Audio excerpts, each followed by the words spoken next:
Good morning बच्चों, कैसे हैं आप सभी। मैं आशा है कि आप सभी पूर्ण रूप से स्वस्थ होंगे और जो भी आपको ऑनलाइन के माध्यम से पढ़ाया जा रहा है उसे आप बहुत अच्छे तरीके से पढ़ रहे होंगे और समझ रहे होंगे। तो बच्चों, आज मैं आपकी विषय अध्यापक स्नेहलता श्रीवास्तव कक्षा 8 के बच्चों को हिंदी व्याकरण में पाठ 10 क्रिया पढ़ाने जा रही हूँ, जिसे आप बहुत ध्यानपूर्वक पढ़ेंगे और समझेंगे। तो बच्चों, व्याकरण पढ़ने के लिए, व्याकरण समझने के लिए आपको वीडियो देखने की बहुत ज्यादा आवश्यकता होती है, क्योंकि इसमें किताब आपके यहाँ नहीं चल रही है जो आप किताब से पढ़ करके समझ लेंगे। तो आपको वीडियो देखना बहुत जरूरी है। वीडियो में बिल्कुल उसी तरह समझाया जाता है जैसे कि आपको क्लास में समझाया जाता है। तो आइए हम आपको पढ़ाते हैं क्रिया। बच्चों, क्रिया का मतलब क्या होता है? क्रिया का मतलब होता है काम का करना, यानी हम जो काम करते हैं, जो कर्म करते हैं, उसे क्रिया कहते हैं। तो सारा दिन बच्चों कोई न कोई, हर व्यक्ति, चाहे वो पशु पक्षी हो, चाहे वो कोई जीव जंतु हो, चाहे वो कोई प्राणी हो, मनुष्य हो, वो पूरा दिन कोई ना कोई काम करता ही रहता है। यहाँ तक कि वो रात में सोता है तो वो भी कोई कार्य ही कर रहा होता है सोने का। जैसे आप सो रहे हैं और किसी ने आपके घर में पूछा कि वो क्या कर रहा है, रमेश क्या कर रहा है, सीता क्या कर रही है, तो आपके घर वाले बताएंगे कि वो सो रही है। यानी वो कौन सा काम कर रहा है या कौन सा काम कर रही है? सोने का। तो सुबह से लेके रात तक, यानी 24 घंटे हम कुछ ना कुछ काम करते ही रहते हैं। बच्चों, कोई भी वाक्य क्रिया के बिना अधूरा होता है। हर वाक्य में कुछ ना कुछ करने के बारे में ही बताया जाता है। तो आइए हम आपको क्रिया की परिभाषा बताते हैं। बच्चों, क्रिया की परिभाषा है जिन शब्दों से, बच्चों हम शब्दों के माध्यम से ही तो कुछ समझ पाते हैं कि कोई क्या कर रहा है, ठीक है। तो हर शब्द के द्वारा ही हम किसी भी कार्य को करने के बारे में जान पाते हैं। तो जिन शब्दों से किसी कार्य का करना या होना पाया जाए उन्हें क्रिया कहते हैं। जैसे आना, जाना, सोना,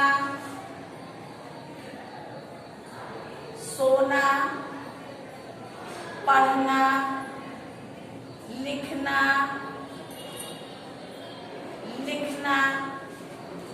हंसना,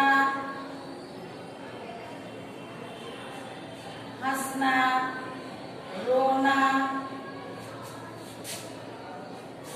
खेलना,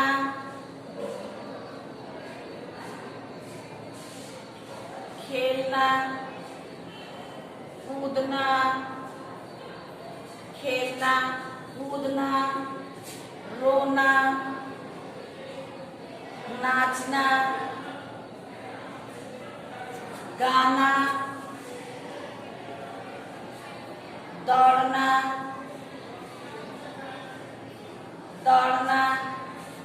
तैरना, झूलना, ये सब क्या है? ये क्रिया के शब्द हैं। इन शब्दों के द्वारा हमें ये पता चलता है कि कौन सा व्यक्ति कौन सा कार्य कर रहा है, ठीक है। अब जैसे आना, कोई आ रहा है, आने का काम कर रहा है। जाना, कोई जा रहा है, जाने का काम कर रहा है। सोना, कोई सो रहा है, सोने का काम कर रहा है। पढ़ना, कोई पढ़ रहा है, पढ़ने का काम कर रहा है। लिखना, कोई लिख रहा है, लिखने का काम कर रहा है। हंसना, हंसने का काम कर रहा है। जैसे पूछोगे कि बच्चा क्या कर रहा है, बच्चा हंस रहा है। बच्चा क्या कर रहा है, बच्चा रो रहा है, ठीक है। खेलना, बच्चे क्या कर रहे हैं, बच्चे खेल रहे हैं। बच्चे क्या कर रहे हैं, बच्चे कूद रहे हैं। तो ये बच्चों क्रिया शब्द होते हैं। इनके द्वारा हमें किसी कार्य के करने का या होने का अनुभव होता है, या हम उसके इन्हीं शब्दों के द्वारा हम ये जान पाते हैं कि कोई कार्य हो रहा है। अब हम आपको बताएंगे कि बच्चों क्रिया के बिना कोई भी वाक्य जो है पूरा नहीं होता है। अगर किसी भी वाक्य में क्रिया ना हो तो वो वाक्य अधूरा रहता है। अब बच्चों, क्रिया के साथ एक शब्द आता है धातु। क्या आता है? धातु। बच्चों, धातु, ये धातु, अब आप कहेंगे कि ये धातु क्या है? तो बच्चों, क्रिया का जो मूल रूप होता है उसे धातु कहते हैं। क्रिया का मूल रूप, ठीक है, उसे धातु कहते हैं। जैसे आना है, आना क्रिया का मूल धातु में आ हो जाएगा। क्या हो जाएगा? आ। जैसे हम कहेंगे कि बच्चा क्या कर रहा है, तो बच्चा आ रहा है। हम ये नहीं बोलेंगे कि बच्चा आना रहा है, ठीक है, ये नहीं कहेंगे। ये कहेंगे आप कल आपको आना है, कल आपको आना है, कल रमेश को आना है, कल पिताजी को आना है।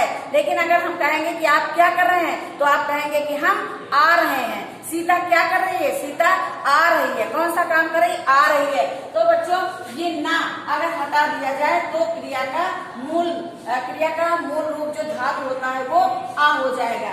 इसी तरह क्रिया का धातु शब्द क्या हो जाएगा? जा। ये मूल शब्द है, यहाँ हो जाएगा सो। ठीक है, ये क्रिया के धातु के मूल रूप हैं। अब पढ़ना क्या हो जाएगा? पढ़। अब ये क्रिया शब्द हटा देना तो मूल रूप क्या हो जाएगा? जिसे हम धातु बोलते हैं पढ़। फिर लिखना में क्या हो जाएगा? लिख। ये क्रिया के मूल रूप हैं जिन्हें धातु कहते हैं। हंसना का क्या हो जाएगा? हंस। अब हम कहेंगे कि सीता क्या कर रही है? सीता हंस रही है। ये नहीं बोलेंगे कि सीता हंसना रही है। अगर हम कहते हैं सीता हंसना रही है, बच्चा हंसना रहा है, तो ये वाक्य गलत हो जाएगा। तो यहाँ पे क्रिया का मूल रूप ही प्रयोग में लाया जाता है। जैसे बच्चा हंस रहा है। ठीक है, रोना में हो जाएगा रो। फिर उसके बाद है खेलना शब्द में जो है मूल रूप क्या है? खेल। जैसे कहते हैं कि बच्चा खेल रहा है। कूदना में धातु क्या हो जाएगी? इसकी क्रिया का मूल रूप क्या हो जाएगा? कूद। क्या हो जाएगा? कूद। और रोना में रो हो जाएगा। रोना दो बार हो गया। ठीक है, अब जैसे नाचना में क्या हो जाएगा? नाच। यहाँ पे रोना वहां लिखा है, ये रोना यहाँ से हटा देते हैं, ये रोना यहाँ पे लिखा हुआ है। नाच। अब गाना में क्या हो जाएगा? मूल धातु गा। ठीक, जैसे हम कहेंगे कि सीता गा रही है, ये हम नहीं कहेंगे सीता गाना गा रही है, ये तो क्रिया का सकर्मक रूप हो जाएगा। लेकिन कहेंगे सीता गा रही है।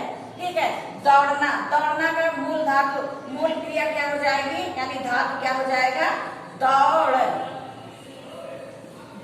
तो ये तो बच्चों आपने पढ़ा कि क्रिया के मूल रूप को धातु कहते हैं। जैसे हम आना से ना हटा दे तो आ हो जाएगा, जाना से ना हटा दे तो जा हो जाएगा। तो इस प्रकार आपने धातु के बारे में पढ़ा। अब हम आपको बताएंगे क्रिया के प्रकार। बच्चों क्रिया के दो भेद होते हैं या क्रिया दो प्रकार की होती है। हम यहाँ पे बताते हैं आपको क्रिया के दो भेद होते हैं। क्रिया के दो भेद होते हैं। नंबर 1 सकर्मक क्रिया।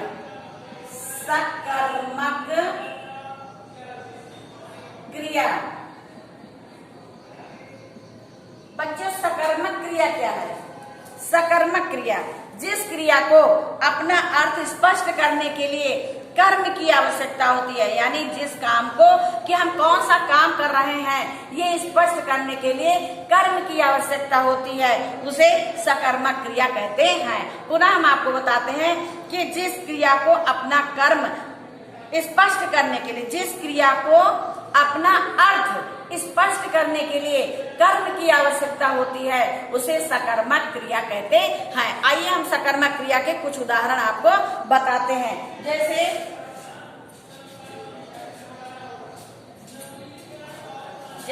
चिड़िया दाना चुन रही है या चुग रही है।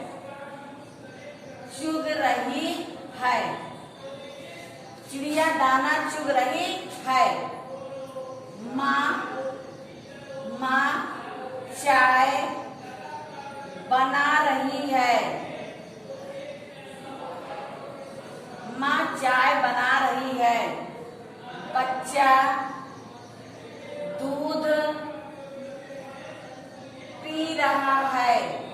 बच्चा दूध पी रहा है। गीता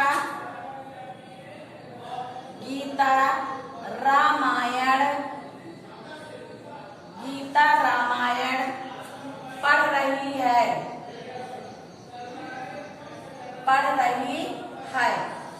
अब बच्चों देखिए यहाँ पे दाना, चिड़िया क्या खा रही है? दाना, दाना। और माँ बना रही है, क्या बना रही है? चाय, चाय। बच्चा पी रहा है, क्या पी रहा है? दूध। गीता पढ़ रही है, क्या पढ़ रही है? रामायण, रामायण। तो बच्चों ये क्या है? ये है कर्म। क्या है? कर्म। ठीक है कि भाई बना रही है, क्या बना रही है? खा रही है, क्या खा रही है? दाना चुग रही है, चाय बना रही है, दूध पी रहा है, रामायण पढ़ रही है। तो यहाँ पे बच्चों जो है क्रिया के साथ कर्म लगा है। क्रिया तो है चुग रही है, लेकिन कर्म क्या है? दाना। अब माँ चाय बना रही है, बना रही है, ये क्रिया तो हो रही है, माँ क्रिया कर रही है, माँ कोई काम कर रही है, लेकिन कौन सा काम कर रही है? चाय बना रही है। बच्चा दूध पी रहा है, बच्चा पी रहा है, क्रिया कर रहा है, काम कर रहा है, लेकिन कौन सा काम कर रहा है? दूध पीने का काम कर रहा है। गीता रामायण पढ़ रही है, गीता पढ़ तो रही है, लेकिन क्या पढ़ रही है? उसके साथ कर्म जुड़ा हुआ है, रामायण पढ़ रही है। तो जहाँ पे जिस क्रिया के साथ कर्म लगा होता है, कर्म का प्रयोग किया जाता है, वहां पे सकर्मक क्रिया होती है। अब हम आपको अकर्मक क्रिया बताएंगे।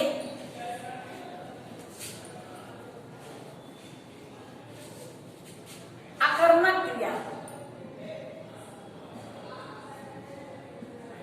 अकर्मक क्रिया।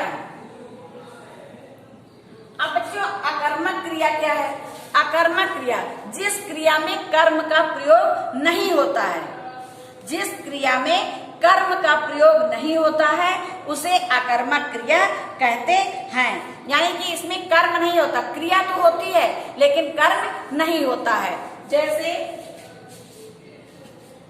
चिड़िया, चिड़िया चुग रही है, चिड़िया चुग रही है। माँ बना रही है, माँ बना रही है। बच्चा, बच्चा पी रहा है, बच्चा पी रहा है। सीता, सीता पढ़ रही है। अब देखिए यहाँ पे चिड़िया चुग रही है, चिड़िया कार्य तो कर रही है, क्रिया तो कर रही है, लेकिन वो कौन सी क्रिया कर रही है इसके बारे में पता नहीं है। तो चिड़िया क्या चुग रही है? अब आपको ये पता नहीं कि क्या चुग रही है, यानी इसमें कर्म नहीं है। और कर्म इसका क्या होगा? चिड़िया चुग रही है, चिड़िया दाना चुग रही है। अगर दाना है तो वहाँ पे कर्म है, और अगर दाना किसी चीज के बारे में पता नहीं है तो वहाँ पे अकर्मक क्रिया होगी। माँ बना रही है, माँ बना तो रही है, लेकिन क्या बना रही है इसके बारे में आपको पता नहीं है। खाना बना रही है कि स्वेटर बना रही है, कि फ्रॉक बना रही है, कि चाय बना रही है, कि क्या मिठाई बना रही है। माँ क्या बना रही है? तो बना तो रही है, कर्म तो कर रही है, क्रिया कर रही है, लेकिन वो कौन सी क्रिया कर रही है उसके बारे में पता नहीं है, इसलिए यहाँ पे अकर्मक क्रिया होगी। बच्चा पी रहा है, बच्चा क्रिया तो कर रहा है, काम कर रहा है, लेकिन वो कौन सा काम कर रहा है? अब बच्चा दूध पी रहा है, कि पानी पी रहा है, कि चाय पी रहा है, कि दही पी रहा है, क्या पी रहा है उसके बारे में हमें जानकारी नहीं है। तो जहाँ पे हमें कर्म के बारे में जानकारी नहीं होती है, सिर्फ क्रिया के बारे में जानकारी होती है, वहाँ पे अकर्मक क्रिया होती है। अब यहाँ पे सीता पढ़ रही है,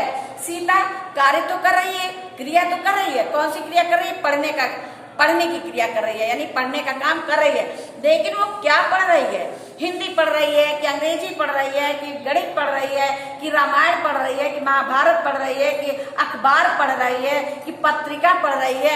यानी वो क्या पढ़ रही है उसके बारे में हमें कोई जानकारी नहीं है, इसलिए यहाँ पे कर्म नहीं है। तो यहाँ पे क्या होगा? अकर्मक क्रिया। तो इस प्रकार बच्चों अकर्मक क्रिया और सकर्मक क्रिया, क्रिया के दो भेद होते हैं। सकर्मक क्रिया जिस क्रिया के साथ कर्म होता है उसे सकर्मक क्रिया कहते हैं, अकर्मक क्रिया, जिस क्रिया के साथ कर्म नहीं होता है उसे अकर्मक क्रिया कहते हैं। आपने धातु के बारे में पढ़ा कि क्रिया का मूल रूप जो होता है वो धातु कहलाता है, और क्रिया आप जानते ही हैं कि 24 घंटे हम कुछ ना कुछ काम करते रहते हैं। इन्हीं काम और जिन कामों के द्वारा, यानी कि काम तो अनेक प्रकार के होते हैं, कोई नहा रहा है, कोई धो रहा है, कोई कपड़े धो रहा है, कोई बर्तन मांज रहा है, कोई पोछा लगा रहा है, कोई पढ़ रहा है, कोई लिख रहा है। ये सब क्या है? काम। ये सब क्या है? क्रिया। जो काम हम करते हैं उसे ही क्रिया कहते हैं। तो बच्चों, हमें आशा है कि ये पाठ आपको बहुत अच्छे तरीके से समझ में आया होगा। आप इसके लिए वीडियो अवश्य देखें, बिना वीडियो देखे आपको समझ में नहीं आएगा। अगर आप सोचते हैं कि सिर्फ हम पीडीएफ देखेंगे और पीडीएफ से लिख लेंगे, तो सिर्फ आप लिख लेंगे और लिखकर याद कर लेंगे, लेकिन समझ नहीं पाएंगे। बच्चों, याद करने से ज्यादा महत्वपूर्ण समझना होता है, क्योंकि याद की हुई चीज हम कभी भूल सकते हैं, लेकिन जो हमारे मन मस्तिष्क में हम समझ जाते हैं, जिस चीज को हमारे मन मस्तिष्क में भर जाता है, वो कभी हमारे दिमाग से उतरता नहीं है। इसलिए हमें हर चीज को समझना चाहिए, समझना बहुत जरूरी होता है। तो बच्चों, आज ये पाठ 10 क्रिया यहीं पे समाप्त होता है। धन्यवाद।